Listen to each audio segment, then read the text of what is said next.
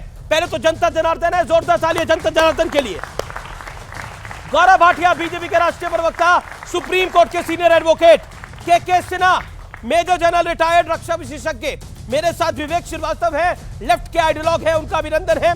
तस्लीम रहमानी है, जाने माने इस्लामिक स्कॉलर है, उनका अभिनंदन है। हाजिक खान है, जाने माने चिंतक है, उनका अभिनंदन है। तो जोरदार तालियों से सब मेहमानों का स्वागत करिए। और इस बात की शुरुआत करता हूं मैं विवेक श्रीवास्तव आपसे।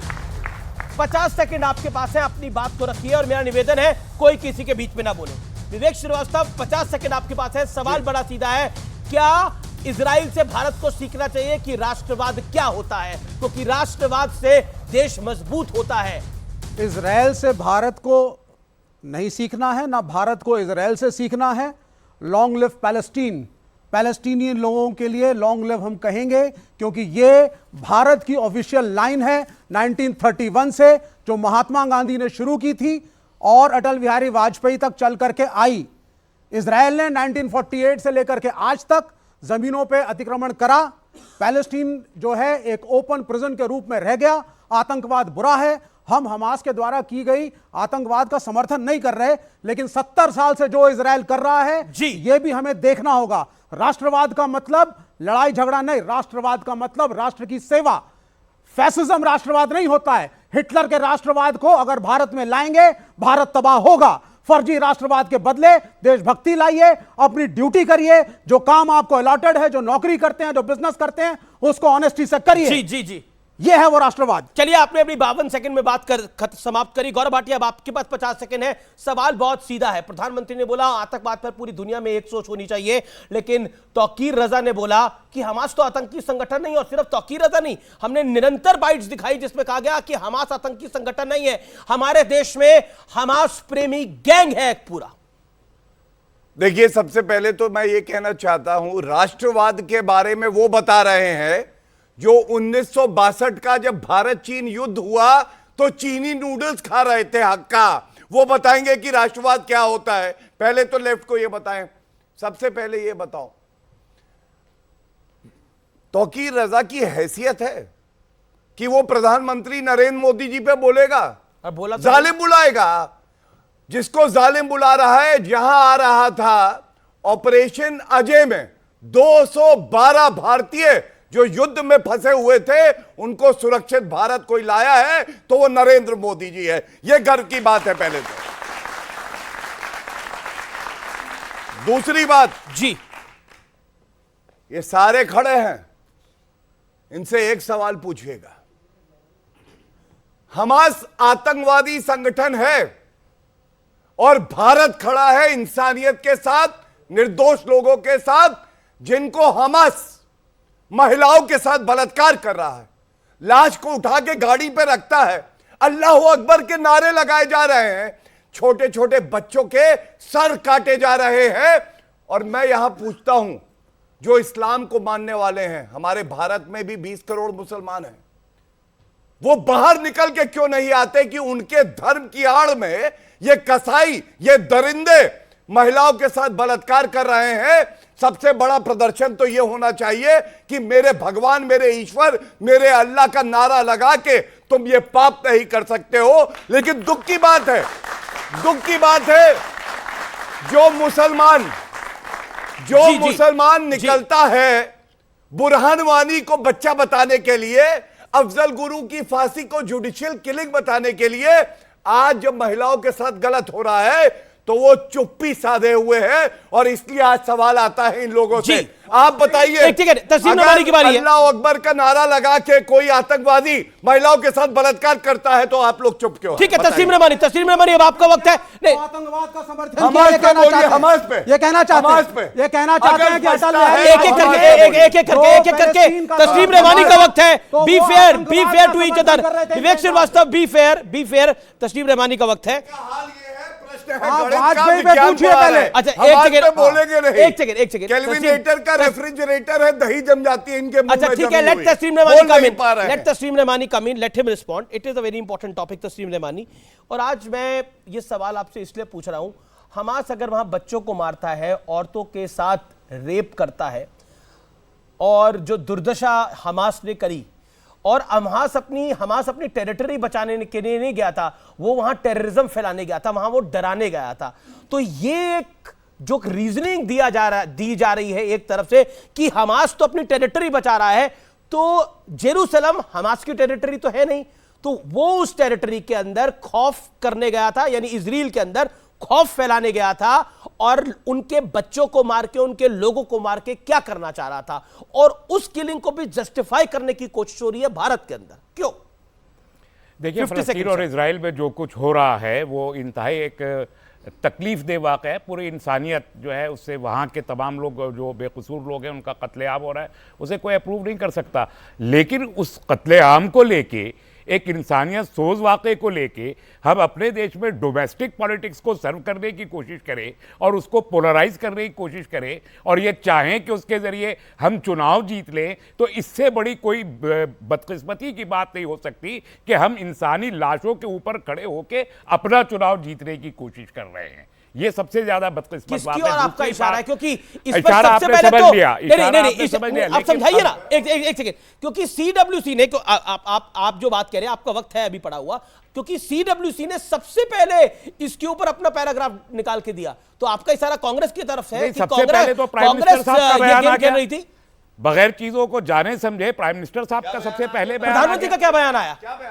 प्राइम मिनिस्टर साहब ने कहा कि वी स्टैंड विद इजराइल, ये बयान आया वजीर आज़म। तो हमास ने क्या किया? 2 दिन के बाद एमईए को, ठीक है, गलत सवाल का उत्तर नहीं देंगे तो लेट हिम कंप्लीट, इनका राइट है बोलना सर, लेट हिम कंप्लीट। हाजिर खान आपकी टर्न नहीं है, लेट हिम कंप्लीट, बोलिए। 2 दिन के बाद एमईए को वो स्टेटमेंट करेक्ट करना पड़ा, तो स्टेटमेंट तो आ गया ना कि आपने कॉन्स्टिट्यूएंसी को एड्रेस कर दिया। हमको मालूम है आरएसएस और बीजेपी का यहाँ पर क्या स्टैंड रहा है इजराइल के बारे में। इजराइल, आरएसएस बनी भी नहीं थी, तब से पहले से ये स्टैंड चला आ रहा है, ये इशू चला आ रहा है। आरएसएस बहुत बाद में बनी है, लेकिन आरएसएस का स्टैंड प्रो इजराइल हमेशा रहा है। वो बात प्राइम मिनिस्टर मतलब कह रहे हैं, प्रधानमंत्री को अधिकार नहीं है इजराइल के विषय में बोलने का। तस्लीम रमानी को है, हाजिर खान को है, विवेक श्रीवास्तव को है, और मौलाना तौकीर रजा को भी है। सीडब्ल्यूसी की मीटिंग को भी अधिकार है, लेकिन देश के प्रधानमंत्री मेजर जनरल रिटायर्ड के सबसे पहला अधिकार है। रेडियो पॉइंट आपने 2 मिनट बोला लगभग। मेजर जनरल के पूरा, आप मुझे 2 मरतबा तो रोकते रहे, रोका नहीं, आपको मैंने पूरा मौका दिया। ओके, मेजर जनरल के Sinha, 50 seconds for you, sharp reply. प्रधानमंत्री को अधिकार नहीं है, बाकी सबको है जी बोलने का। ये भी बोल सकता है, ये भी बोल सकता है, मैं भी बोल सकता हूं, वो भी बोल सकते हैं, लेकिन देश का प्रधानमंत्री नहीं बोल सकता जी। वो अपनी कॉन्स्टिट्यूएंसी को एड्रेस कर रहा है। जवाब लेट हिम रिप्लाई। देखिए अमीश जी, जय हिंद, और जय हिंद आपको और यहां पे बैठे सभी को और यहां के पैनलों को। जय हिंद जी। देखिए, एक प्रधानमंत्री जो चुनकर आया है 1.4 करोड़ जनता का, वो आपका एक हेड है, और जब वो लाइन लेता है 1950 ईस्वी में इजराइल को भारत ने मान्यता दी, रिकॉग्नाइज किया। आज कह रहे हैं नहीं, भारत ने नहीं किया। 92 में उसका एम्बेसी भारत में आ गया। 92 में तो नहीं थे मोदी यहां। आज 3 बड़े हमले हुए हैं आतंकवाद का। यह आतंकवाद का मामला है। जो हमास है फिलिस्तीन नहीं है, जो फिलिस्तीन है हमास नहीं है। इस चीज को समझने की चेष्टा कीजिए, और इसको समझने की पूरे भारत के लोगों को जरूरत है। क्या चीज हुआ है? 3 बड़े हमले हुए हैं आज तक। हमास 1978 में आया है। जी 87 87 में, सॉरी 87 में आया है। जो गाजा स्ट्रिप है 67 में इजराइल ने इसको कब्जा कर लिया था इजिप्ट से, ना कि फिलिस्तीनियों से।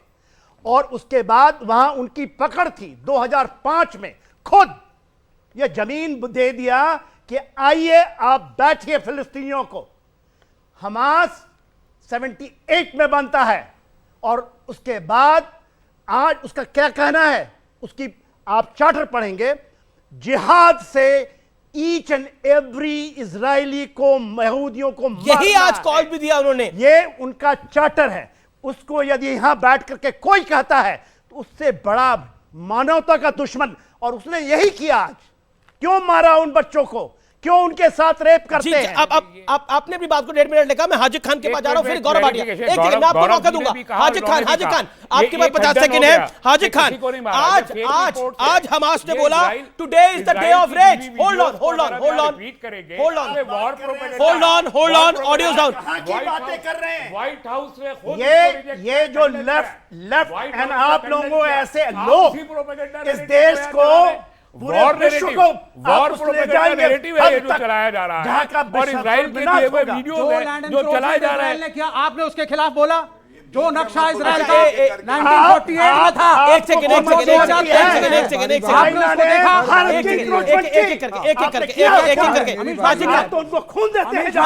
हाजिक खान मैं आपको मौका दूंगा। हाजिक खान बोलने पहले। हाजिक खान, मेरा सवाल बड़ा ये है कि हमास ने बोला today is the day of rage, और today is the day of rage कि कोई इजरायली, सिर्फ इजरायली नहीं, कोई यहूदी कहीं मिले तो उसको उड़ा दिया जाए, क्योंकि शुक्रवार का दिन है इसलिए उसको उड़ा दिया जाए आज। और चाइना के अंदर इजरायली डिप्लोमेट को चाकू से गोदा गया। चाइना के अंदर इजरायली डिप्लोमेट को चाकू से गोदा गया। क्या आपको लगता है ये इंसानियत की लड़ाई लड़ रहा है हमास? देखिए, किस धर्म के नाम पर, किस मजहब के नाम पर ये खेल कर रहा है वो, और उसका समर्थन करने वाले, क्या आपको लगता नहीं है ज्यादा बड़े दोषी हैं पूरी दुनिया में? देखिए महोदय, बात यह है कि सबसे पहले हम ये कहेंगे आपके चैनल के माध्यम से कि फ़लस्तीन और इसराइल में जो लोग मर रहे हैं वो मानवता का कत्ल हो रहा है। चाहे इसराइली लोग मर गए हों 1,500-2 हज़ार या 2-2.5 हज़ार फ़लस्तीनी और हमास के लोग मर रहे, ये मानवता का कत्ल है, ये जंग नहीं है। जंग ये होती है कि फौज से लड़ती है और फौज को हरा के उस मुल्क पर कब्जा करती है। लेकिन जब 1948 में इसराइल बना तो खाने के लिए इन यहूदियों पर रोटी नहीं थी। जब उन्होंने जगह दी, अपनी जगह, अपनी इलाके में उन्हें पाला, लेकिन आज वहाँ पर इसराइल और हमास के बीच से जंग चल रही है। ये ना इस्लामिक झगड़े है या धार्मिक जंग है। मैं एक मिनट बात कह दूं, और हमारे मुल्क के प्रधानमंत्री पंडित जवाहरलाल नेहरू से लेके पंडित अटल बिहारी वाजपेयी तक हिंदुस्तान के 17 प्रधानमंत्रियों ने फलस्तीन की और हिमायत की है, इसराइल की हिमायत नहीं की। फिलिस्तीन की हिमायत करें लेकिन हमास की हिमायत ना करें। हम ये कह रहे हैं। ठीक है सर, एक बात और कह दूं कि वहां पांच बड़े अंबिया अलैहिस्सलाम, हज़रत इब्राहिम अलैहिस्सलाम, हज़रत मूसा अलैहिस्सलाम, हज़रत ईसा अलैहिस्सलाम, प्रॉफिट मोहम्मद सल्लल्लाहु अलैहि वसल्लम और दाऊद अलैहिस्सलाम के वहाँ 3 मस्जिद अक्सा जो है वहाँ 3 बड़े मज़ाहिब के लोग पूजा करते हैं। एक मस्जिद में नमाज पढ़ते हैं, तो पूजा करे किसी ने रोका थोड़ी है। मेरी बात ये है कि वहाँ से शांति होना चाहिए और दुनिया में इसराइल को और हमास को बिठा के। जी Gaurav Bhatia, reply what Vivek Srivastava said and what Tasleem Rahmani said quickly. सबसे पहले तो देखिए, जो झूठ बोले उसका हो मुंह काला। नरेंद्र मोदी जी का मैं वक्तव्य जो है ट्वीट लेके आया हूं। नरेंद्र मोदी जी ने क्या कहा? नरेंद्र मोदी जी ने कहा जो आतंकी हमला हुआ है इजराइल पर, जो आतंकी हमला हुआ, क्योंकि हमास जो है वो आतंकवादी संगठन है, तो जो निर्दोष परिवार जो मारे गए हैं उनके साथ भारत खड़ा हुआ है सॉलिडारिटी में। क्या गलत किया? क्या कहे कि आतंकवादी संगठन के साथ खड़ा हुआ? नहीं, भारत हमेशा मानवता के साथ खड़ा रहा है और खड़ा रहेगा। दूसरी बात इन्होंने जो करी, सबने बोला, 3 लोगों ने एक बार भी ये कहा कि हमास की निंदा करते हैं हम। गलत किया उन्होंने? नहीं किया। एक सेकंड, शांति, बीच में कोई नहीं बोलेगा, ये गलत है। गौरव बताएं आप। हाजिक खान, बी फेयर, आपको जब कहना है तब आप बोलिए। गौरव देखिए, हमास की निंदा क्यों नहीं कर पा रहे मालूम है आपको? और भारत की धरती पे एक सवाल पूरी ताकत से पूरी जान लगा के उठना चाहिए, वो ये है कोई चाशनी में डाल के बात नहीं होगी। ये इस्लामिक आतंकवाद है और इस्लामिक आतंकवाद गलत है। मैं ये कहता हूं जो भारत का मुसलमान है वो अब्दुल कलाम से सीख लेता है, अब्दुल हमीद से सीख लेता है, वो राइफलमैन औरंगजेब से सीख लेता है, वो हमास के लिए नहीं खड़ा होगा, ये मेरा विश्वास है। और मैं एक और बात कहता हूं, मेरा समय, मेरे पास 2-3 बिंदु है, मैं बाद में करूंगा। आज मैं ये जानना चाहता हूं अमित जी, इसलिए नहीं कि हम लोग को किसी से डर लगता है, हमारी वीर सेना तो वो है, कोई हमारी तरफ बुरी नजर से देखेगा कुचल डालेगी, यहां सिन्हा जी खड़े हैं। लेकिन मैं जानना चाहता हूं पहले भारत देश आता है या पहले धर्म आता है, पूछे इनसे, बस मैं ये जानना चाहता हूं। ठीक है, पूछिए और फिर मैं बताऊंगा। आपने सवाल पूछा, इसका जवाब ले। इसका दोनों से लीजिए, इनसे भी लीजिए। विवेक से पूछिए या उनसे पूछिए। आप इसमें बोलना चाहते हैं, मुझसे क्यों पूछना नहीं चाहते बोलेंगे हैं? वो, मैं बता रहा हूं, देखिए भाइयों, यही दिखाना चाहता था, यही दिखाना चाहता था। एक सेकंड, नहीं बोल पाएंगे वो। अच्छा, let him make his point। गड्ढा है, अंदर चले जाएंगे, गायब हो जाएंगे। उनको बोलने तो देंगे ना, उन्होंने आप पे इशारा करा और हाजिर खान की बोला। देखिए, मैं इलेक्शन कैंपेन का हिस्सा नहीं हूँ। ओके, ये इलेक्शन कैंपेन का सवाल है और ये आरएसएस के लोग हमेशा इन्होंने यही कहा है कि मुसलमानों के ऊपर शक पैदा करने के लिए इनसे पूछो पहले भारत देश है या पहले धर्म है। आज की सवाल नहीं है, सभी से सवाल है। नहीं, सबसे नहीं। आपने विवेक से नहीं पूछा तो उनसे भी लूंगा। विवेक से नहीं पूछा आपने। पहले क्या है, कम्युनिस्ट आदमी हूं, मुझसे धर्म का तो सवाल नहीं पूछना चाहिए। बहरहाल आपने पूछा है, इन्होंने पूछा है, तो जनरलाइज करके मैं बोल देता हूं, चाहे कोई हिंदू हो चाहे कोई मुसलमान हो, उसका मजहब ही उसको देश सेवा के लिए प्रेरित करता है। सब एक ही है भाई। मैं तो कम्युनिस्ट हूं, मेरे हिसाब से तो धर्म एक अफीम होती है जिसको आप पॉलिटिकल लाइफ में लाते हैं तो लोग लड़ते हैं, दंगे करते हैं, डेवलपमेंट की बात नहीं करते। धर्म आपका एक व्यक्तिगत बिंदु है, उसको व्यक्तिगत रहने दीजिए।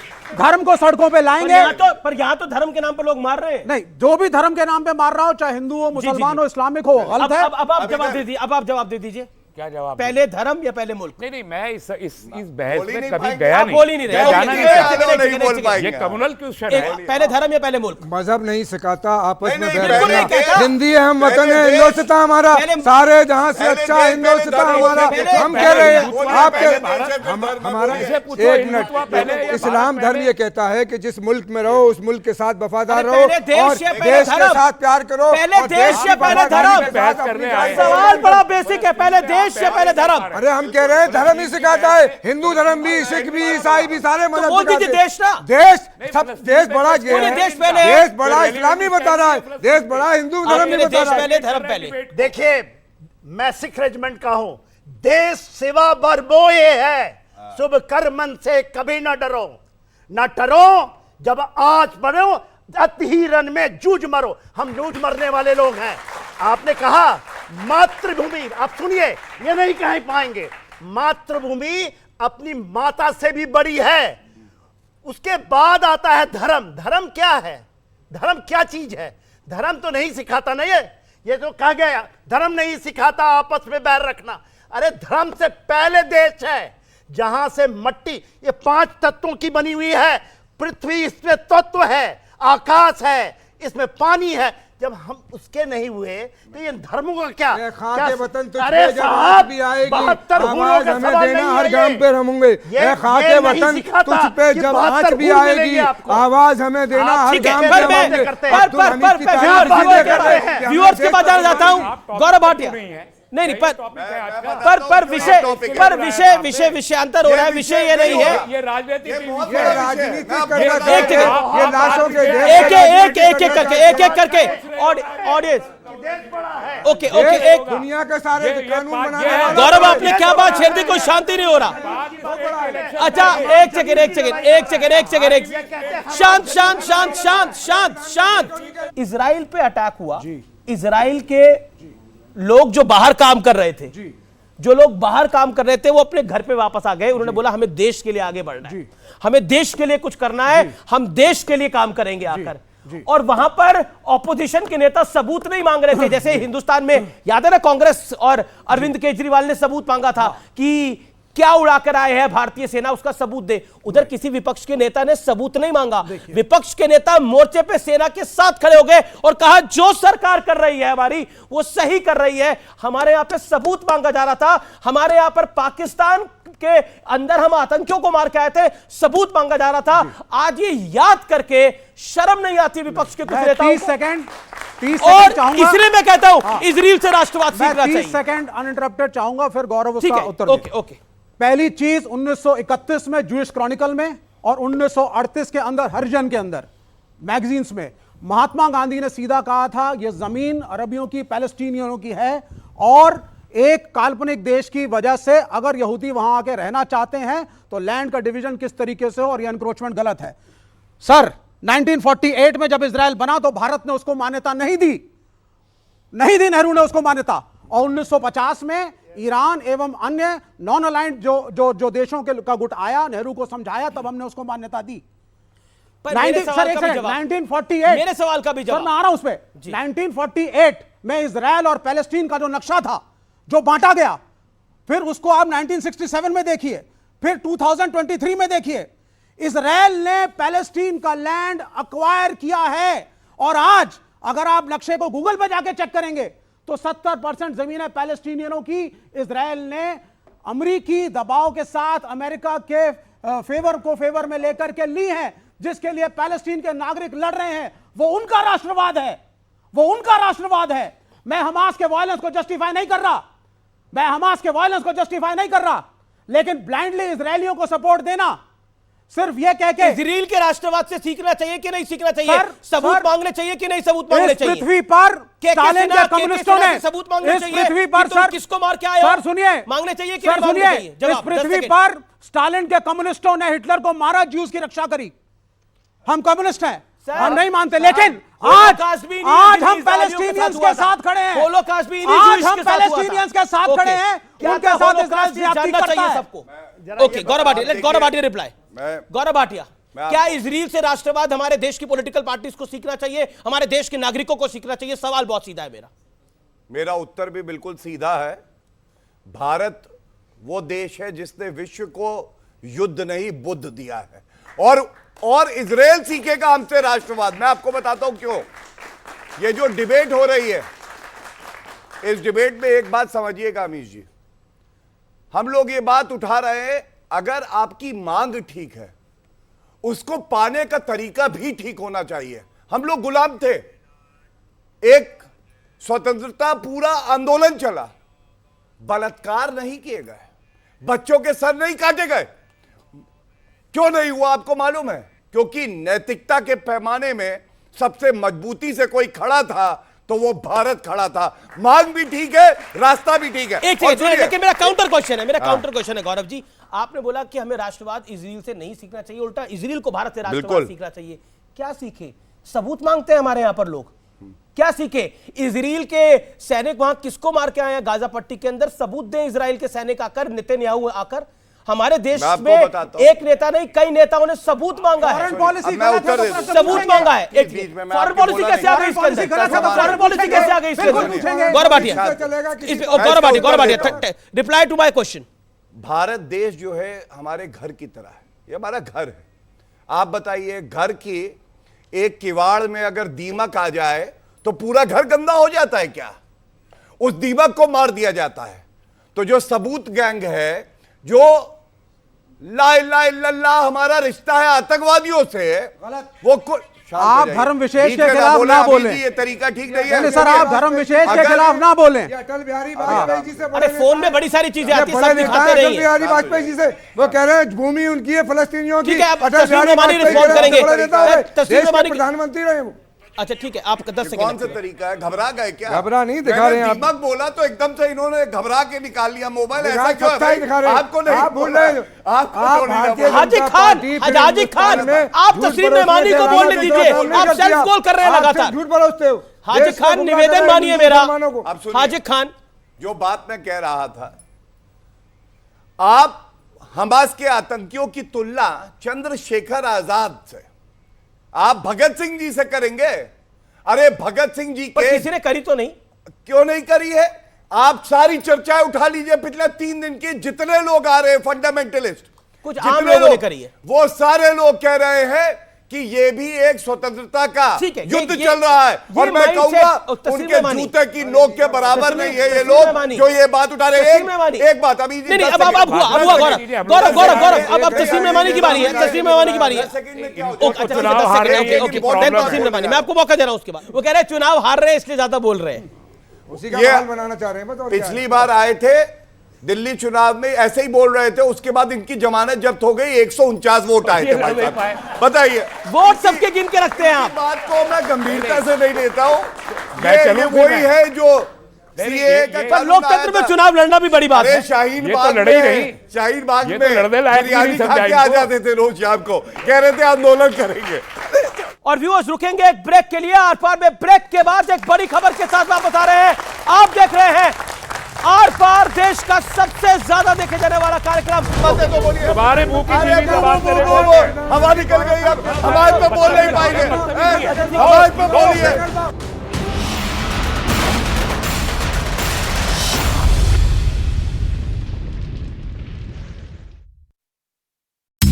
As long as America exists, you will never ever have to. We will always be there by your side. Thank you. Thank President Biden.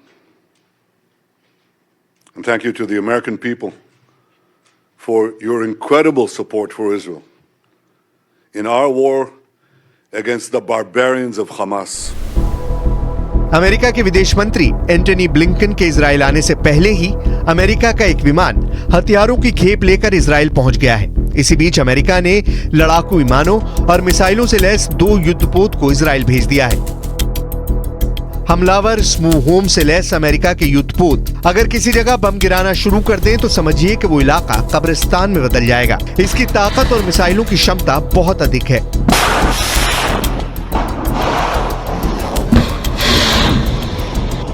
America ने अपने 2 परमाणु एयरक्राफ्ट कैरियर को इजराइल के पास भूमध्य सागर में भेजा है। यूएसएस जेराल्ड आर फोर्ड और USS Eisenhower. USS Gerald R Ford के साथ 12 स्ट्राइक ग्रुप होता है, वहीं यूएसएस आइजनहावर के साथ 2 स्ट्राइक ग्रुप होता है जो हमला करने में मास्टर होते हैं। इनके साथ मिसाइलों से लैस और भी कई घातक युद्धपोत भूमध्य सागर में इजराइल के पास पहुंच चुके हैं। इनके साथ मिसाइलों से लैस जहाजों का पूरा बेड़ा चलता है।